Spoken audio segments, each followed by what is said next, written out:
This is the Court Leader's Advantage, a podcast series for court professionals and by court professionals. Brought to you by thecourtleader.net and in cooperation with NACM, the National Association for Court Management.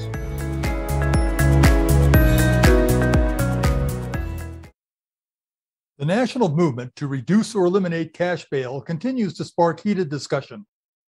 Several states, including New Jersey and Alaska, have instituted bail reform.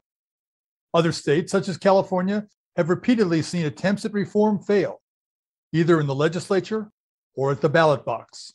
Proponents argue that bail criminalizes poverty. Bail doesn't keep the most dangerous in jail, it keeps the poorest. Opponents point to reported instances where bail reform was followed by an uptick in crime. I'm Pete Kiefer, and welcome to the Court Leader's Advantage podcast series. This month, we're going to be looking at the ongoing debate over bail reform and the pivotal role that courts play in this discussion. Some of the questions that we'll explore include: what are courts doing now about bail reform? What role does generating revenue have in the debate over bail? How do risk assessment algorithms play into this discussion? What advice do our panelists have for the rest of us regarding courts and bail reform? We're joined today by the Honorable Paul Farr, judge with the Harriman, Sandy, and Alta Municipal Courts in Salt Lake County, Utah.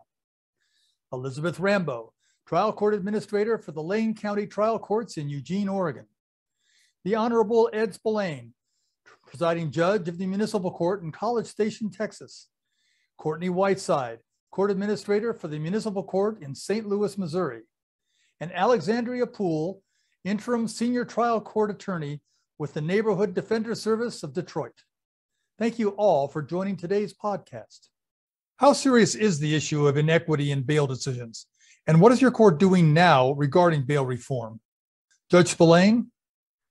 Well, I think it is a serious issue. And I think anytime if you go to a jail and see that those awaiting trial, particularly, of course, on nonviolent offenses, are indigent, are poor, especially if you compare them to the economic status of just in general people who are charged with criminal offenses, that's a problem. And I think that you can go to most jails, I would guess, and see that.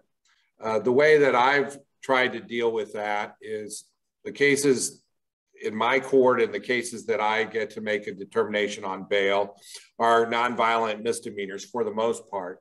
So I actually grant a personal bond on all my cases. I eliminate cash bonds or surety bonds with bail bondsmen out of the process. I will hold people who are charged with intoxication offenses. I will hold them still, it's always under 24 hours, but I will hold them until they're fit to leave. And also with an assault type case, I will wait as well to hold to see if the victim wants to file a temporary restraining order and other matters. But for the minus level of assault, which is not bodily injury, but it's offensive contact, I will still release. So the way that in practical terms I'm dealing with it is releasing people on nonviolent misdemeanors with a personal bond. Liz Rambo? I think that inequality in release decision-making is a very serious issue, and particularly where the release decisions are specifically tied to bail. In Oregon, we are a security release state. We no longer have the word bail in our statute. We have the word security. And the posting of security is a 10% deposit on security to the courts. We do not have bail bondsmen or bail bonds businesses here in Oregon. So it's a little bit different conversation. In terms of my court specifically, we have had a pretrial release program in Eugene, Oregon for our circuit court since 1975. That program has been tasked with interviewing all defendants booked into the jail and making release decisions originally based on sort of a subjective interpretation of their risk in the community.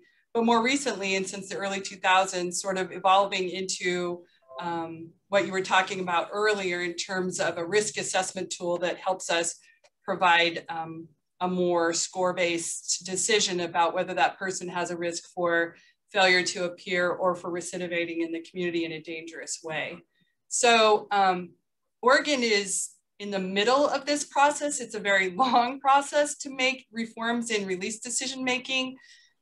Just this last session, Oregon passed Senate Bill 48. And I think I'm looking to the next 2 years for a really vigorous conversation about how we handle it here. Judge Farr? It is a serious and important issue. I'd like to rephrase it just a little bit, that rather than inequality in the bail decision, I think the way we have historically made bail decisions results in inequality. And specifically with those with financial means and those without. You know, a historical practice could see, for example, a murder suspect with great financial means get out within days, but somebody on a shoplifting charge without financial means could sit in jail for weeks or months waiting for a court date. And so that's the inequality that can arise. And it's not just about inequality either, but also effectiveness of the criminal justice system and public safety. They're all very important issues tied with that. Here in Utah, similar to what Liz was talking about, the state has been involved in this for the past few years. It does take time. We actually had a statute 2 years ago passed that would affect some of these changes, and then the legislature reversed course and undid some of that about a year ago, but the judiciary is still on track. Ultimately, we are trying to move away from monetary bail using risk assessment tools, and again, looking at public safety and flight risk, trying to hold those individuals that present a serious public safety risk, and then release those that don't. And I think ultimately what we're finding is that those decisions have very little to do with how much money a person has. And so hopefully we can make smarter decisions going forward. What sort of statistical reporting does your court produce regarding bail decision-making? Liz? Well, Pete, since we have a really vigorous pretrial release program that does release interviews, risk assessments, and supervision programs, we have all the stats that go around those things. So we know the number of interviews we do, the number of releases that we do, the number of type of release. For example, we have a default to recognizance release for low-risk offenders. We have conditional releases for moderately risky offenders, and it's only the truly high-risk offenders that would have on them usually any kind of security set. Although we are currently still a right to security state for all crimes except murder and treason. So you could actually have those folks still pay their way out up to those two things. So we're doing number of releases, type of releases, whether or not the person reoffends on release based on the type of release that they're on. We know our failures on release agreements. We know our daily population and supervision. I mean, on, and everything that you would have in a release program. Courtney Whiteside? We don't really keep any official statistical data on bail and bond matters.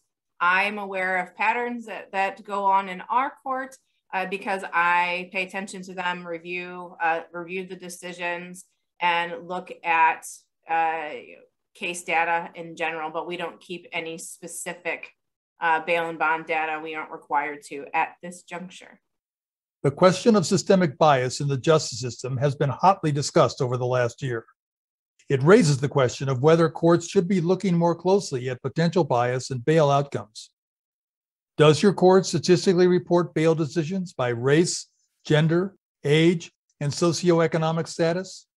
Should courts report this information? Alexandria Poole?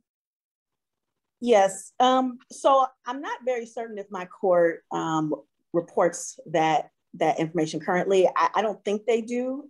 However, I do think that it's very important for them to do so, so that we can see the sort of trends for the types of cases where certain bail is set, what type of bail is set, what type of charges, because that is something that is very important in terms of reforming the justice system just in general, and of course in terms of bail reform. I do know that here in Wayne County, there was a VERA report that was issued that does deal with Wayne County. And I do know that it discusses bail and racial disparities. So that is something that is on the forefront in terms of knowledge that this is something that is important. But again, I don't think it's being currently something that is being reported, but I do believe that it is something that should be. Courtney? Well, I think, you know, in reporting those things is a great idea, but I think it's indicative of a larger topic. In many states, the race isn't even on the driver's license. So when an officer is writing a ticket, that is an assumption or a judgment that is made at that time as far as one's race or ethnicity. There's lots of questions surrounding gender bias. So in order to keep those statistics, which many courts, the majority of courts that I'm aware of, are not required to keep those statistics, we're going to have to get much more specific on the information that we gather to make sure it's reliable data, and then have some type of central repository to even deal with the data once we acquire it. Judge Spillane?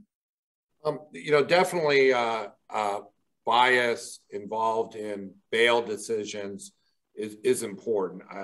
You know, the whole point of bail is number one, you're dealing with individuals who are legally innocent, and the determination really should be based on the offense, whether they're an actual danger to the public, or also courts are concerned about people later appearing in court.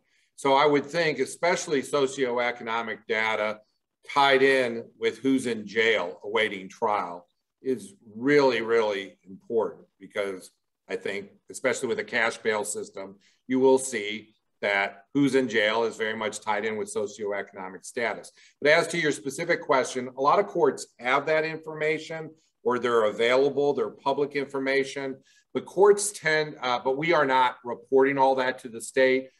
Generally, I think most states have courts report kind of result oriented, like how many dismissals, how many convictions, what type of cases are filed, perhaps how many cases where you're setting bail. But those other type of information, while they're available, they're not generally being reported. Judge Farr? So in Utah, judges are required to conduct a paper review of these cases within 24 hours of an arrest to make release and probable cause determinations. And it's done through an electronic system, and it's unified throughout the state. Judges receive a text message that an individual's arrested. We then log on and view the information there. There is a probable cause affidavit typically, and in those cases where we have a risk assessment tool, we'll get that information. It does include age and sex, and in some cases it'll include some financial information just in broad categories to help a judge determine if somebody does have the ability to post bail. Race is not included in those. So unless it was specifically mentioned as a descriptive factor by an officer, we actually don't know the race of that individual and make that determination without that. I think that's actually helpful, doing it, you know, blind that way, basically. I suppose it would be helpful to track that information for, you know, statistical purposes and for knowing after the fact. But again, as part of the release decision, that's not information that comes before the judge, and I think it's appropriate to do it that way. Now, a 2021 study from Loyola University reported that increases in defendants being released without bail was correlated to an increase in crime in the city of Chicago. Does bail reform lead to increasing crime? Judge Spillane?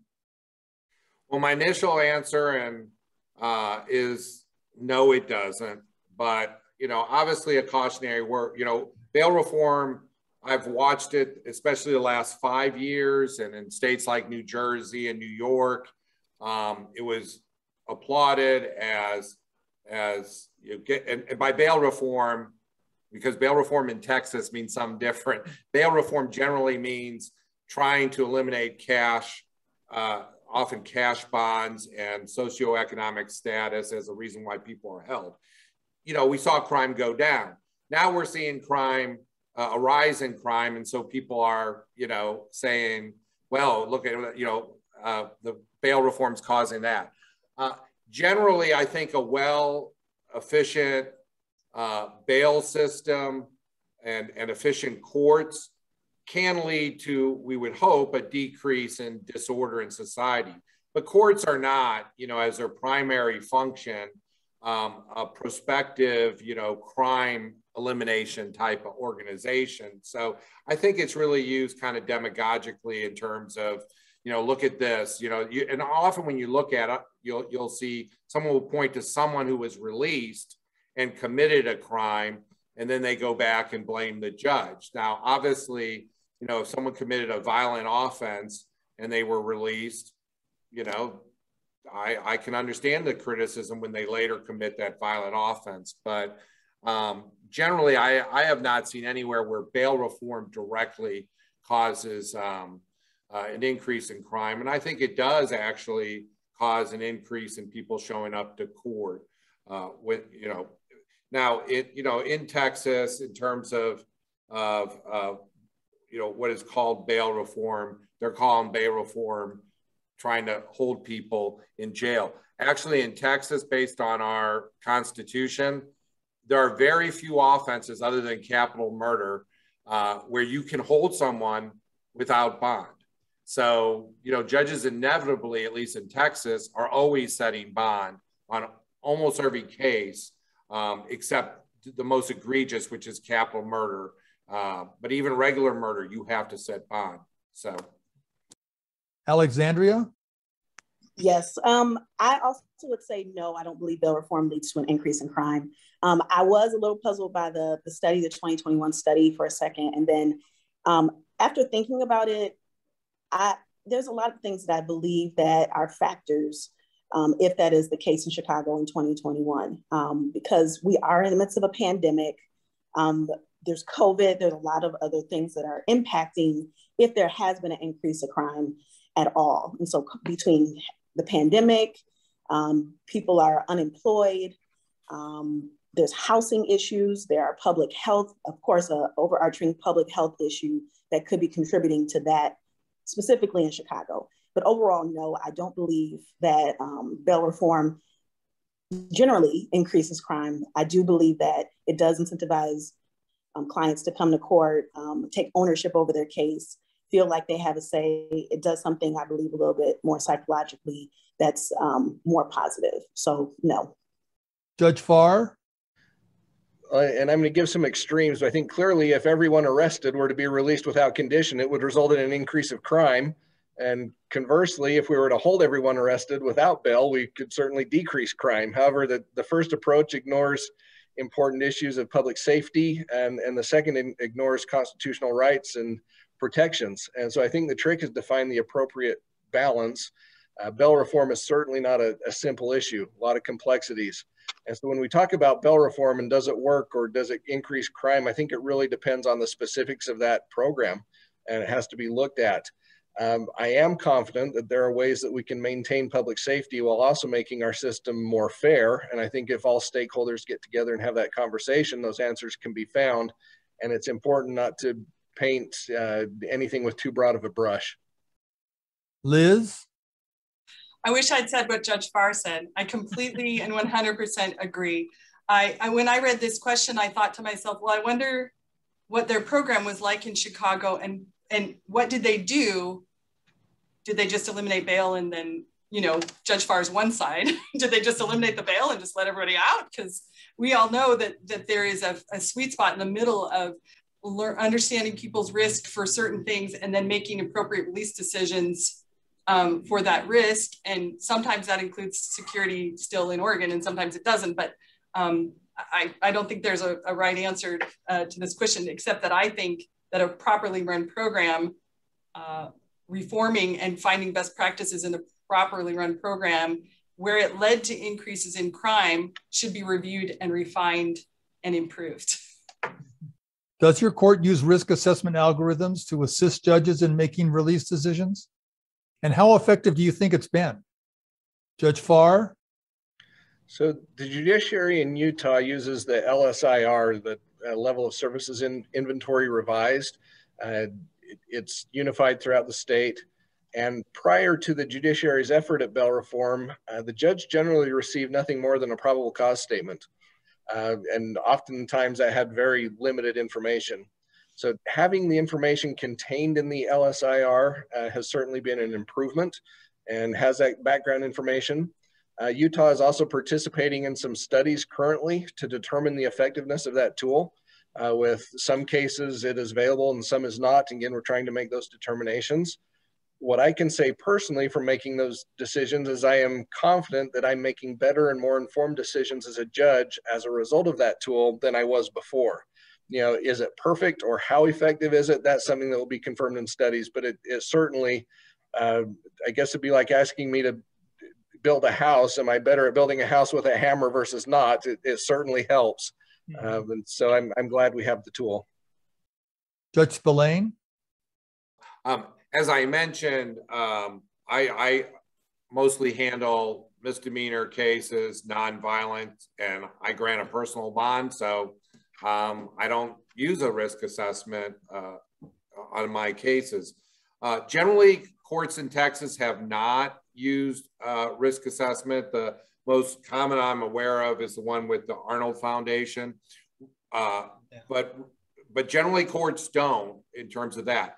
Just now, the Texas legislature passed a quote unquote bail reform bill just a few weeks ago. And they're not mandating courts use, but they called it a public safety report will have to be generated. And it's very similar to a risk assessment in which the judge will have an idea on the criminal background of the defendant and also, you know, a risk assessment on whether they'll appear in court. But most judges I'm aware of, due to cost, time, they are perhaps looking at past offenses and a criminal history at best, but most in Texas are not using a risk assessment. Many jurisdictions still seem to insist on tying a court's financial well-being to production of revenue through fines, fees, and bail. How do you effectively push back against such a perspective? Courtney? I think the most important thing that we do is in budget hearings or discussions about the court, it's continually put forth, and I continually advise that the court is not a revenue producing entity, nor is it meant to be one. But I do remain sensitive to budgetary realities for the county. The court openly puts out that we're compliance based before we are punitive in nature, and the goal is compliance.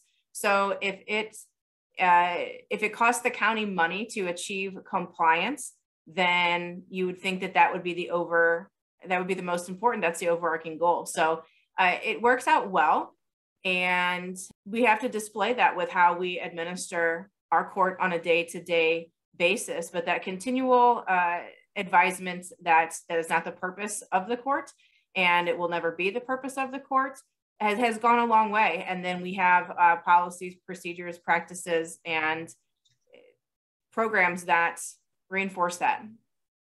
Judge Spillane? You know, I think there are two things. Number one, definitely, and I know there are some states where this occurs, but definitely a court's actual direct budget or their ability to turn on the lights should not be tied directly to the fines and fees and things that they actually assess, because there is an obvious appearance problem. You know, no matter how fair the court is, it appears like, well, in order to run the court, you have to fine people or assess all these fees. And, you know, there's always going to be a question on that. Similar to what we talked about, cities that depend on traffic revenue as a sizable percentage of their budget. There's always an appearance problem, right? You know, it's no matter what. So I think there's a definite problem. But, you know, secondly, many states, and Texas is one of them, where, you know, there's been studies that have shown states, especially who, you know, they don't have state income tax, they collect a lot of general revenue for the state through court fees. In Texas, if you get a speeding in a school zone case, you pay $157 in court fees. I call them state fees because they mostly go to the state, and it's a way to increase general revenue. And those states, like I think Nevada and others that do not have a state income tax, especially use that. And I think that can be problematic as well. There are court fees, very few, that are used for technology or other things, or paying for indigent representation. And I understand that, and that makes sense. But generally, a lot of court fees, they're not going to the court, but they're also just going to the state. And there's really just a way for politicians to collect general revenue versus doing a state income tax or raising taxes. Judge Farr? So first of all, this is an extremely important issue, especially with municipal courts that maybe aren't in an integrated state system. And ultimately, we need to remember that courts exist to provide a forum for the resolution of conflict and to protect those constitutional rights and interests. They should not be viewed as revenue generators. And I think failure to get that right reduces public trust and confidence in the judiciary as a whole. My experience is that it tends to be more of an issue with local government leaders and not the courts so much themselves. It's not always the case, but I think it tends to be. And education and good communication can go a long way in that regard. Working with, again, those local leaders here in Utah, we have organizations that the the municipal government leaders are a part of. We've actually put information in their booklets and presented at their conferences to try to help educate on the purpose of a court. Ultimately, however, I think financial interests can be a big persuader, especially with government leaders that are worried about balancing budgets and things like that. And ultimately, there may need to be structural changes. Here in Utah, there's actually been a task force. It's ongoing now for about 2 years through the Supreme Court and the Judicial Council. I was actually asked to chair that task force. And ultimately, we're making recommendations to change the structure of the judiciary throughout the state. And one of the goals or purposes of that is to eliminate some of those financial conflicts of interest, because there is some concern that as long as a municipality that also controls police and prosecutors also has some level of control over the finances of that court, there will always be some level of conflict. And so again, structural changes in some situations may need to be done, but it is an extremely important issue that I think creates, again, those conflicts of interest and doubt in the effectiveness and fairness of the judiciary. And what advice do you have for those tuning in to today's episode? Judge Spillane? We need to find a way, both in appearance and substantively, that does what bail's about. And bail is about mostly protecting society. So when you think of a sexual assault, a stranger committing a sexual assault, there's obviously a danger not only to one particular victim, but generally the community. I mean, there's that obvious, the judge needs to take that in mind. And then you obviously, the whole appearing in court. The general advice I would give is, as much as we can get away from cash and get more to perhaps on some very violent offenses having a no bond, and then secondly, on all the other cases, have really good pretrial services and spend our money there, because it's been documented over and over again. Jail is the most inefficient way to get people to court. Jail is usually not tied in as much with failure to appears.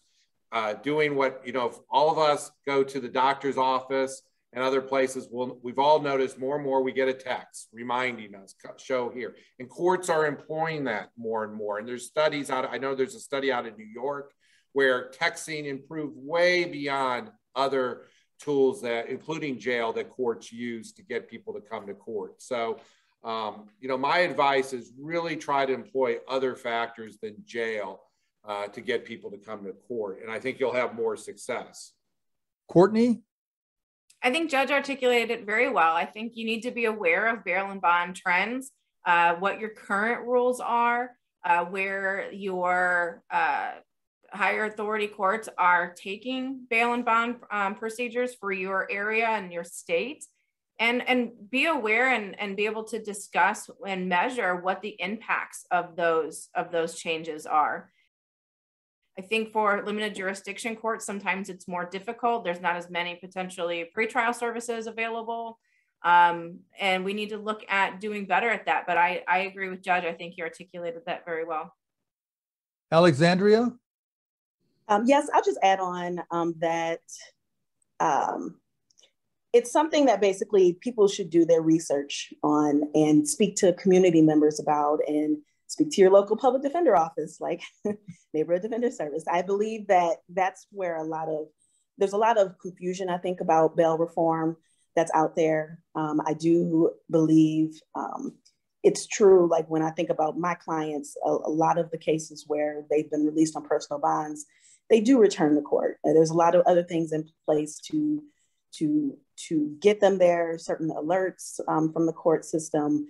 I just know from my experience that it is effective to have personal bonds, for instance, versus having somebody in jail. Jail does not help them be productive once the case is over, nothing like that. And so I would just say, do your research and talk to your local community about it.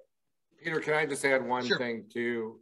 Sure. Because I agree with what both Alexandria and Courtney mentioned. I think a lot of times we need to look at what happens after the bail is set, because a lot of times a bail can make sense on today, Monday.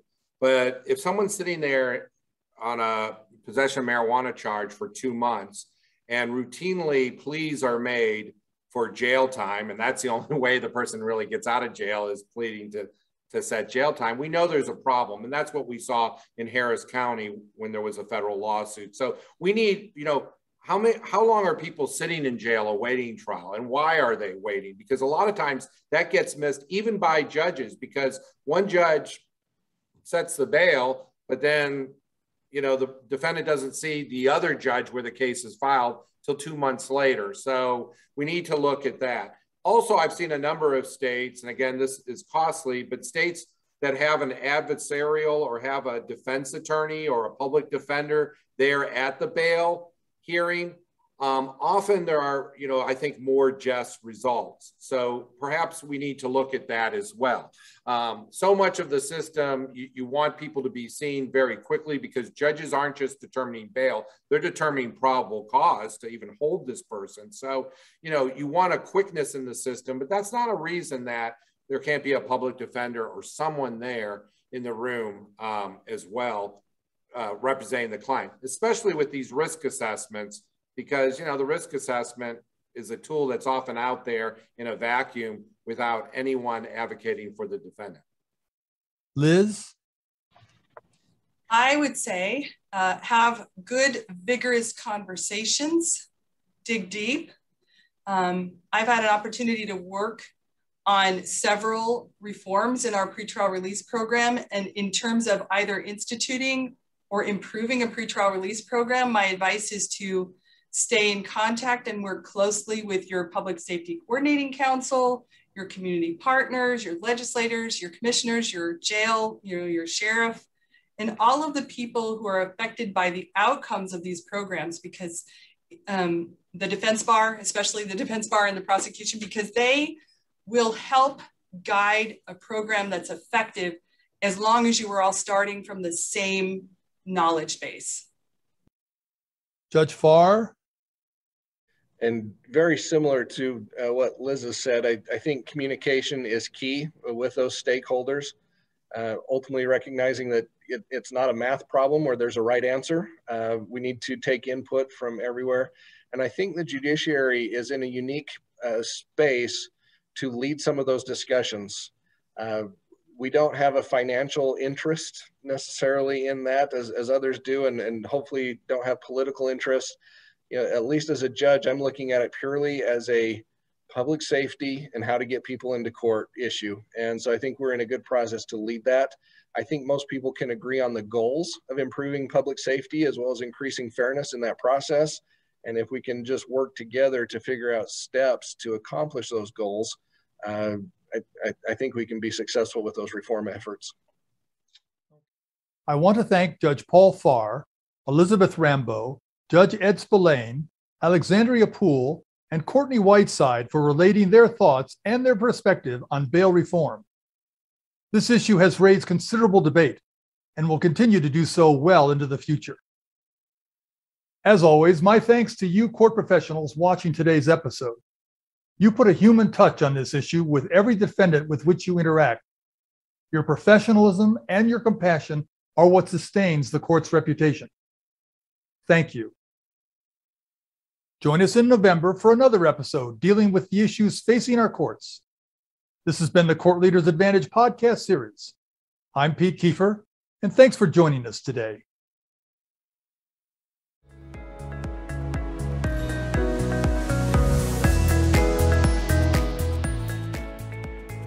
Thanks for joining us today. The Court Leaders Advantage is a regular podcast on courts and court administration. Today's episode will be available on our website, on YouTube, on Facebook, on iTunes, on LinkedIn, and on Twitter. Become part of the conversation. If you have questions, comments, or ideas for future episodes, email us. Our address is CLApodcast, that's all one word, @nacomnet.org. Did you hear an interesting comment by one of the panelists that you would like to listen to again, but you don't want to search through the entire episode to find it? The additional resources section of the webpage contains a question time marker sheet. Just find the discussion question on the sheet, and next to it is the time that question was asked. You can then quickly fast forward to that time in the episode and listen to the panelists' comments. Remember, if you don't have time to watch an episode, you can always listen to the audio version. Listen in your car or on the bus on your way to or from work. You never have to miss an episode. I'm Pete Kiefer, and on behalf of our guests, the Court Leader website, and the National Association for Court Management, thank you, and have a great day. The views, information, and opinions expressed during this episode are solely those of the host and the individual presenters. They do not necessarily represent the position of the National Association for Court Management.